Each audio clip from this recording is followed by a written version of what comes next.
Okay, so in this first example, I've got x squared plus y squared, and then I've got x squared minus xy. And again, the goal is to think of something that I could do a substitution with that would allow me to factor out something down the road. Well, x squared and y squared, there's nothing really jumping out like that. Would be a useful substitution because both x squared and y squared have the same exponent.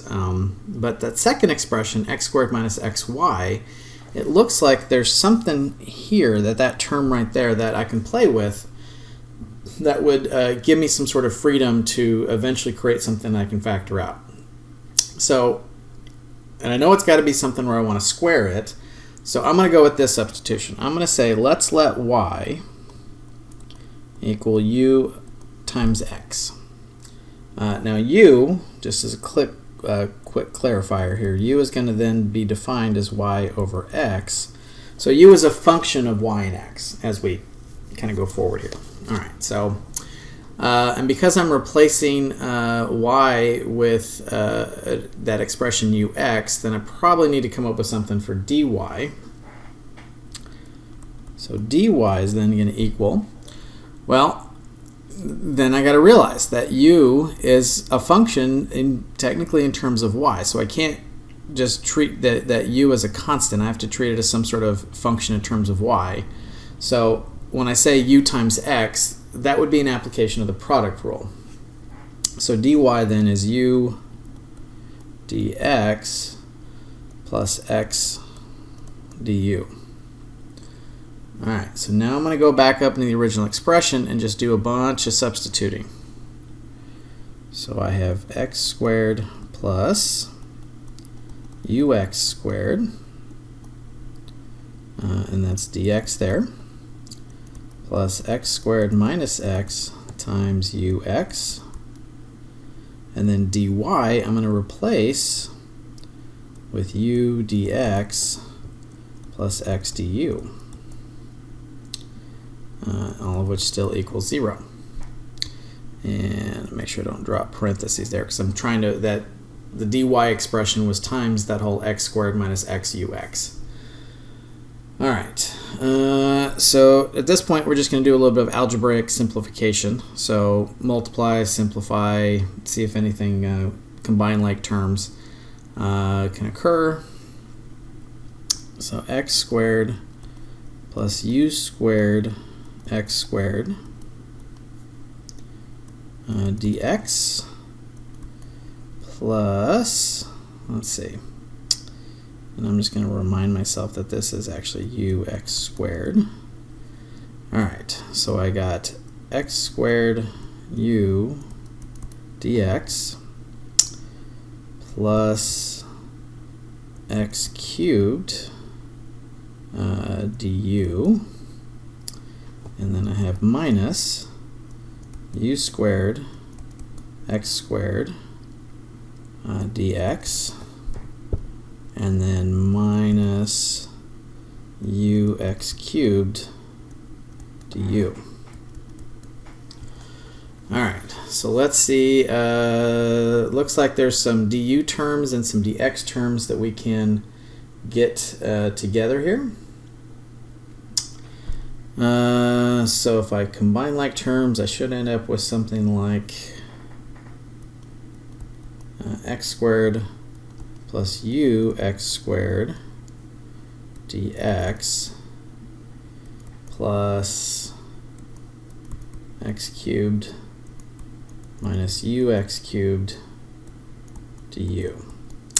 And you're probably thinking some of this stuff must have canceled out, and yeah, I mean, feel free to pause it and kind of check the algebra yourself that you're confident with that. But like the u squared x squared dx terms end up canceling out, so there's some stuff that cancels out on us. Okay, and going back to the original definition of homogeneous, that means that at this point, now that I've done some simplification, I should be able to recognize that I can factor something out, and I can. So in the first expression, I can take out an x squared, so that's 1 plus u dx, and then the second expression, I can factor out an x cubed, that's 1 minus u du equals 0. Okay, so now I've got something I can factor out on that. And it's okay that it's not the same expression, just because algebraically it's going to make my life a little bit easier. Okay, so at this point, we kind of want to ask ourselves, of our three methods, do we see anything that's kind of jumping out at us? Maybe partial, so maybe think of this like as a general partial, and you're welcome to explore that. I'm going to go with separable functions on this one, so I'm going to rewrite this as a dx on one side and a du on the other. So that's x squared 1 plus u dx equals negative x cubed 1 minus u du. And then I'm just going to do some dividing to get stuff on the same side. I'm going to scroll up here. Alright, so if I divide by the negative x cubed, it means I get on the left, I get negative 1 over x dx. And on the right, I get 1 minus u over 1 plus u du. Okay, now at that point, this is where some clever algebra skills are going to come in. On the left side, that's textbook ln of x. So dx over x is ln of x. So if I integrate, put the negative on the outside, 1 over x dx, I'm going to get negative ln of x. So that part, not too bad. The 1 minus u over 1 plus u, that one I want to do a little bit of what I want to call a fraction rule. So some separation of fractions and see if I can get it maybe to look like some form of ln down the road. So I'm going to come over to the side here and say if I have 1 minus u and 1 plus u up top, I can actually use synthetic division to divide that out. So that's, think about polynomial long division if you want to think of it like that. So negative u plus 1. But in this case, I'm going to use synthetic on it. So that would mean a negative 1 and a 1. And I'm synthetically looking at the denominator. I'm going to synthetically divide in a negative 1. So I drop the negative 1. That gives me a 1, and that gives me a remainder of 2. Okay, so what does that tell me that I can do? That means I can separate this fraction into 1 minus 2 over hold on, let me check my signs real quick.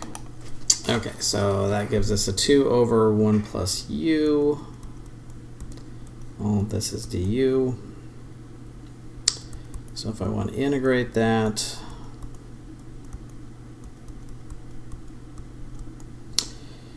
okay, I need more space. So I get negative ln of x equals integral of 1 du would be u. I made a comment about checking my signs and then I didn't go back and change anything, so let me do that. Okay, so that would be negative u plus 2 over, that would be the integral of 2 ln, when you integrate 2 over 1 plus u, you get 2 ln of 1 plus u. And then we have our constant here. Okay, now at this point, we kind of are almost done. We can just substitute the expression for u back into our equation there. So if you remember, u was equal to y over x. So let's do that real quick. So negative ln of x equals negative y over x plus 2 ln of 1 plus y over x plus c. Okay. So we now have an equation that we could be done at this point, but as always, we're trying to, if possible, we try to solve for y if we can. And there's still some log rules that we can apply that might simplify this expression. So I'm going to make a little effort to try to do that. Let me give myself a little bit more space on this. Okay, so let's get the ln's on the same side and see if we can combine them into a singular ln statement, and then let's get all the other expressions on the other side. So that means I want to move y over x and c to the left. So y over x minus c, and that's going to give me ln of x plus, and I'm going to raise that the 2 up as an exponent. So 1 plus y over x squared, and then let's see, that's ln, yeah, that's fine, x times 1 plus y over x squared, and this one's y over x minus c. Okay. So we have a property of exponents that says if I take the left side and right side and use them as exponents of e, that will simplify that ln. So I got e to the y over x minus c. And on the right side, I just have x times 1 plus y over x squared. And let's see, we can pretty up the inside there a little bit. So that's x. Let's bring out. Let's see, what kind of simplification can we do here? Ooh, I like this idea. Let's do this. Let's multiply by x, and then let's divide by x. 1 plus y over x squared. Because if I distribute that in and spread it around, multiply it, that's going to give me the expression of x plus y on the inside squared, all divided by x. It's a nice, pretty statement there. And on the left side, I can separate, so e to the y over x times e to the negative c. Now that is actually a constant. So you give me some initial conditions, I can treat that as a constant itself. So I'm just going to call that c. It's one of those fun things about dealing with the constants like that in calculus. And let's see, if I multiply both sides by x, so I'm going to leave it with this form. So c x e to the y over x equals x plus y squared. And there, I'll box it and circle it, and that's my final answer. Okay, so it's just using nice manipulation techniques. I think this is a good answer as well. That's a non-simplified answer. But you will see as we go forward here, e shows up a lot in these differential equations. So